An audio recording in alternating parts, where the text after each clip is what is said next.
നമസ്കാരം. എല്ലാ അർത്ഥത്തിലും പാർട്ടിയിലും പുറത്തും ഒറ്റപ്പെട്ടിരിക്കുകയാണ് പിണറായി വിജയൻ. മുഖ്യമന്ത്രി എന്ന നിലയിൽ താനൊരു പൂർണ്ണ പരാജയമാണ് എന്ന് തെളിയിച്ചു കഴിഞ്ഞിരിക്കുന്നു ഇക്കാലയളവ് കൊണ്ട് തന്നെ അദ്ദേഹം. മുഖ്യമന്ത്രിയാണോ അതോ അധോലോക നായകനാണോ എന്ന ചോദ്യത്തിലേക്ക് അണികൾ പോലും തിരിഞ്ഞിരിക്കുകയാണ് ഇപ്പോൾ. അഹങ്കാരി, ധിക്കാരി, പ്രമാണി എന്നീ വിശേഷണങ്ങൾ മാത്രമല്ല, മുഖ്യമന്ത്രിയുടെ വീട്ടിൽ വിവാദ വ്യവസായികളും വെറുക്കപ്പെട്ടവരും അടുക്കളയിൽ വരെ കയറി നിരങ്ങുന്നു എന്നതാണ് വിമർശനം. അക്ഷരാർത്ഥത്തിൽ പുകമറയ്ക്കുള്ളിൽ നിന്നുകൊണ്ട് പാർട്ടിയെയും സംസ്ഥാനത്തെയും ജനങ്ങളെയും വഞ്ചിക്കുന്ന ഒരു ഭരണാധികാരി എന്ന തിരിച്ചറിവാണ് ജില്ലാ കമ്മിറ്റിയിലുടനീളം പിണറായി വിജയനെതിരെ ഉയരുന്നത്. കേരളത്തിലെ ഏറ്റവും മോശം ഭരണാധികാരി എന്ന ആക്ഷേപമോ ജനങ്ങളെ വെറുപ്പിക്കുന്ന മുഖ്യമന്ത്രി എന്ന വിമർശനമോ അല്ല ഇപ്പോൾ CPM ജില്ലാ കമ്മിറ്റികളിൽ നിന്നും ഉയർന്നു കേൾക്കുന്നത്.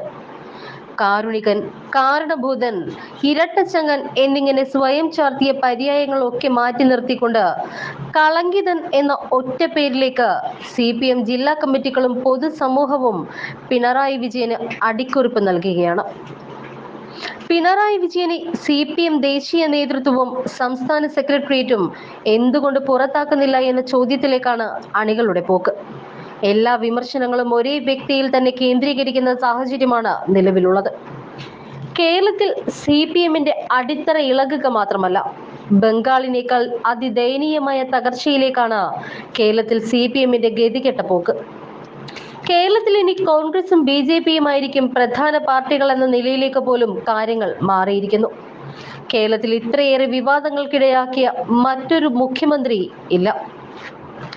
ലാവ്ലിൻ അഴിമതി മാത്രമല്ല, ഡോളർ കടത്ത്, ബിരിയാണി ചെമ്പ്, ഈന്തപ്പഴം, മാസപ്പടി, വിദേശയാത്ര തുടങ്ങി അടിമുടി ദുരൂഹതകൾ മാത്രമാണ് പിണറായി വിജയന്റെ ചരിത്രം എടുത്തു നോക്കിയാലുള്ളത്.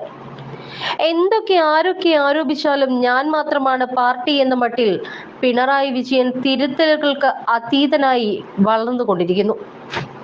മകൾ വീണ വിജയനുമായി ബന്ധപ്പെട്ട മാസപ്പടി കേസിൽ ഇന്ന് വരേക്കും വിശദമായ ഒരു വിശദീകരണം നൽകാൻ പിണറായി വിജയൻ തയ്യാറായിട്ടുമില്ല. കേരളത്തെ ഇത്രയേറെ ഭരിച്ചു മുടിച്ച ഒരു പാർട്ടിയും ഇങ്ങനെയൊരു നേതാവും വേറെ ഇല്ല എന്ന മട്ടിലേക്ക് തന്നെയാണ് കാര്യങ്ങളുടെ പോക്ക്. രണ്ടാം പിണറായി സർക്കാർ കേരളം കണ്ട ഏറ്റവും ജനവിരുദ്ധ സർക്കാരാണ് എന്ന് കാലം വിധി എഴുതി കഴിഞ്ഞു. വാ തുറന്നാൽ അധിക്ഷേപ വാക്കുകളും ധിക്കാരവും മാത്രം പറയുന്ന ഇങ്ങനെയൊരു മുഖ്യമന്ത്രിയെ മുൻപെങ്ങും ജനം കണ്ടിട്ടുണ്ടാവില്ല. ലോക്സഭാ തിരഞ്ഞെടുപ്പിലെ ചരിത്ര തോൽവിക്ക് പിണറായി വിജയൻ എന്ന ഒരാൾ മാത്രമാണ് കാരണക്കാരനെന്ന് CPM ജില്ലാ കമ്മിറ്റികളടക്കം വിധി എഴുതി കഴിഞ്ഞു. 9 ജില്ലാ കമ്മിറ്റികളും സെൻട്രൽ കമ്മിറ്റികളും അതിരൂക്ഷമായ വിമർശനം അഴിച്ചുവിട്ടിട്ടും പിണറായി വിജയൻ ഇതൊന്നും വകവയ്ക്കാതെ മുന്നോട്ട് പോവുകയാണ്. പിണറായി വിജയൻ അദ്ദേഹത്തിന്റെ തന്നെ സ്വഭാവത്തിലുള്ള MV ഗോവിന്ദനെ CPM സംസ്ഥാന സെക്രട്ടറിയായി നിശ്ചയിച്ചതും പാർട്ടിയുടെ ദയനീയമായ തോൽവിക്ക് പ്രധാന കാരണമായതായി വിവിധ ജില്ലാ കമ്മിറ്റികൾ വിധിയെഴുതി. CPM പ്രവർത്തകർക്ക് പോലും ദഹിക്കുന്നതല്ല MV ഗോവിന്ദന്റെയും പെരുമാറ്റം. കേരളത്തെ ഞെട്ടിച്ചുകൊണ്ട് രാഷ്ട്രീയ കൊലപാതകങ്ങളിൽ CPM സംസ്ഥാന നേതൃത്വത്തിന് പങ്കുണ്ട് എന്നും ഉന്നത നേതാക്കളാണ് കൊലപാതകങ്ങൾ ആസൂത്രണം ചെയ്തത് എന്നും ജനം തിരിച്ചറിഞ്ഞിരിക്കുന്നു. ഇതാണ് സമാധാനം ആഗ്രഹിക്കുന്നവർ CPMൽ നിന്നും അകലാനുള്ള പ്രധാനപ്പെട്ട കാരണം.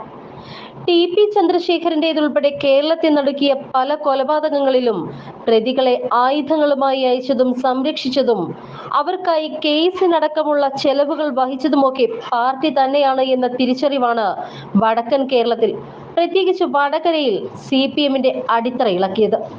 EP Jayarajan, P Jayarajan, MV Jayarajan, MV Govindan, Pinarayi Vijayan തുടങ്ങിയ കണ്ണൂർ നേതാക്കളെല്ലാം തന്നെ കൊള്ളയ്ക്കും കൊലയ്ക്കും കൂട്ടുനിൽക്കുന്ന നീചന്മാരാണ് എന്ന തിരിച്ചറിവ് കേരളത്തിലെ ശരാശരി ജനസമൂഹം തിരിച്ചറിഞ്ഞതും കമ്മ്യൂണിസ്റ്റ് പ്രസ്ഥാനത്തിന്റെ അടിത്തറ ഇളക്കുകയാണ്. CPM നടത്തിയ കൊലയിലെ പ്രതികളെ രക്ഷിക്കാൻ CPM നേതാക്കൾ നേരിട്ടിറങ്ങുന്നതും പ്രതിയോഗികളെ കൊല്ലാൻ മാത്രമായി ഒരു നിര ഗുണ്ടകളെ സംരക്ഷിക്കുന്നു എന്നതും കേരളം തിരിച്ചറിഞ്ഞിരുന്നു. കണ്ണൂരിലെ പാർട്ടി ഗ്രാമങ്ങളിലെ വിജനമായ പ്രദേശങ്ങളിൽ ബോംബ് നിർമ്മിക്കുന്നതും ബോംബ് പൊട്ടി നിർമ്മാതാക്കൾ മരിക്കുന്നതുമായ സംഭവങ്ങളും കേരളത്തെ ഭീതിയിലാഴ്ത്തുന്നു.